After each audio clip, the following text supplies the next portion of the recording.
Good day, I'm FC3 Balingcos, the outgoing president of CSADD. And I'm FCSN Rivas, the next president of CSADD. Let's get on to our first news. SWSIC and CSTC had released their new student handbook back in March of 2022. Both commands had updated their handbook, and it is advised to all students to read it. Yes, we do know some of you think it's lengthy and boring, but for your own safety, it is recommended for you to read it. Belay my last, I'm getting corrected by our producer. You must read this handbook because you signed page 13.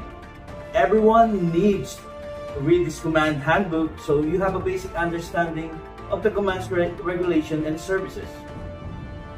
On other news, a student at Great Lakes was caught bringing alcohol and illegal drugs inside the barracks.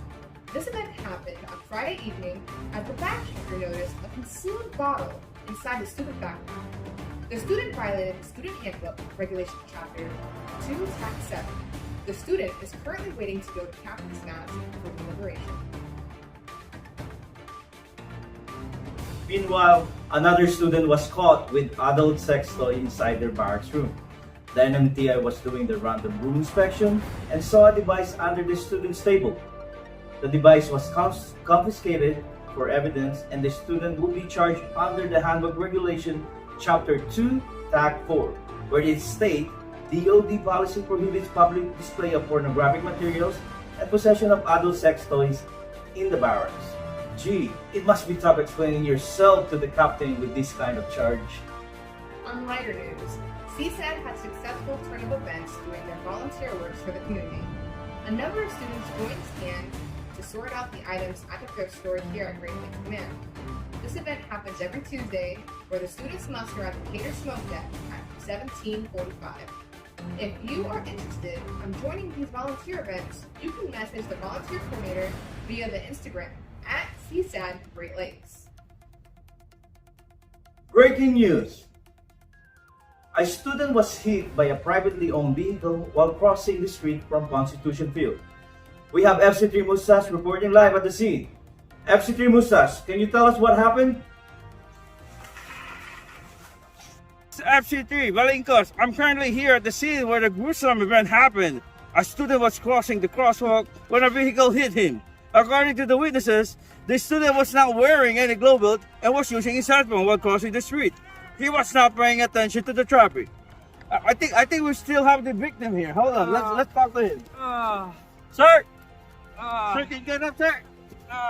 Sir, can you tell us what happened? I got hit by a car. I think I need an ambulance. Can you tell us more? What happened? What were you doing? I wasn't paying attention or wearing my glow belt. Alright, do you know what's the color of the car? Oh, the car was orange. Are you gonna call an ambulance? Yeah.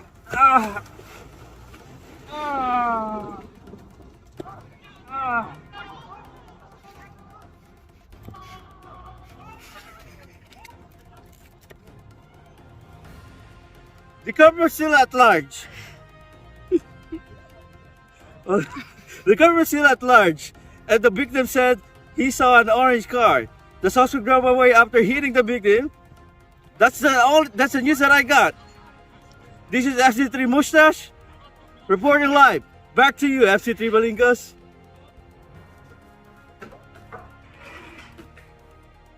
Whew, that's very unfortunate. That's why it's so important to wear your glow belt during the hours of sunset and before sunrise, or during a period of inclement weather with reduced visibility. I really hope they find the culprit on this one. I do as well. Let's move on to the other news. A group of 5 students were found smoking while gambling outside the schoolhouse, violating the Student Handbook, Chapter 2, Tac 8, Tobacco Policy, and Chapter 2, Tac 16, the Anti-Gambling Policy.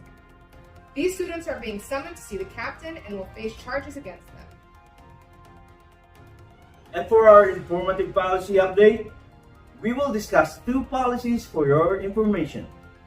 According from our student handbook, in Chapter 2, Tac 18, ownership of pets of any kind in the barracks is prohibited. And for our second one, in Chapter 2, Tac 2, weapon and ammunition policy, no person, military, civilian, contractor, or visitor shall possess, carry, use, conceal, store, or exercise control any dangerous weapon while on board NSGL without written permission from the NSGL's commanding officer. For our next news, 2 students were caught by instructors kissing and holding hands while in uniform. The couple denied these allegations and pleaded not guilty, but unfortunately, there were 3 instructors who caught them while performing these acts. The students is in violation of Chapter 2, Tac 5, where it clearly states PDA and sexual activity in the barracks or on NSGL grounds is prohibited. Their case went up to the higher up, and now they are on legal hold. Meanwhile, another student was caught using his cell phone while in class. This student clearly violates the Student Handbook Chapter 2, Tax 12, where it prohibits the use of portable or hands-free devices and headphones while in uniform. Although this policy has exception, you can use these devices if you are in PTU while engaging in individual PT at a designated fitness or recreation area.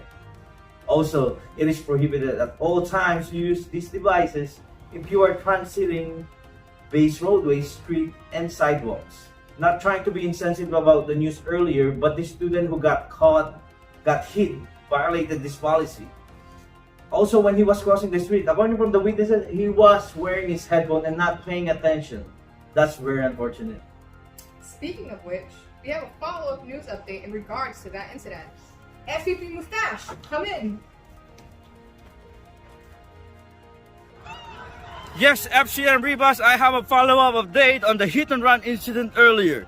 The authority caught the culprit. They found his car parked right across the baseball field. Right behind me is the orange car that was reported by the witnesses. When the authority ran the plate number on the system, they found out that this car is not registered to park here at the base. Evidently, the owner of this car violates the 1616 or Command Handbook Chapter 1, Tac 11, where it states students are not authorized to drive on base without any approval. This is FC3 Mustache reporting live. Back to you, FCSN Rivas. Thank you for the update, FC3 Mustache. It seems like all these news that we have covered have commonality in it. I totally agree on that one. All of the students, they are in trouble because they didn't read their command and the student handbook. This could have been prevented if they just did their part. And for our last clip, we have CMC Hon giving us a friendly reminder on the importance of this handbook. Hey shipmates, your CMC here. I just want to take a minute to talk a little bit about the student handbook and how important it is that you definitely pay attention to the information provided in that. Here soon it should be readily available via the interwebs. Be able to scan it via QR code. But for now, you got hard copies. It's important that you read it. The policies and instructions therein are going to help you stay on the right path. And the right path is what we need you on at all times. As some of you have heard me speak in the past, I'm a big advocate for doing what's right. And I'm a big advocate for taking the next right step and doing the next right thing. It's imperative that you follow the handbook, and that handbook will keep you on that right path. So get into it, dig into it, and you won't find yourself steering too far off that right path. So good luck to you, and be on the lookout for the next Coffee Talk with CMC, coming to a barracks near you. Thank you, CMC Hon. That was a great message, isn't it? Yes, it is. That concludes our news report for today. I am FCSN Rivas, reminding you to read your handbooks and become knowledgeable of the policies for the Great Lakes Command. And I am FCA3 Balingcos. Thank you for watching our show. Always remember, knowledge is power. So please read that handbook. Goodbye.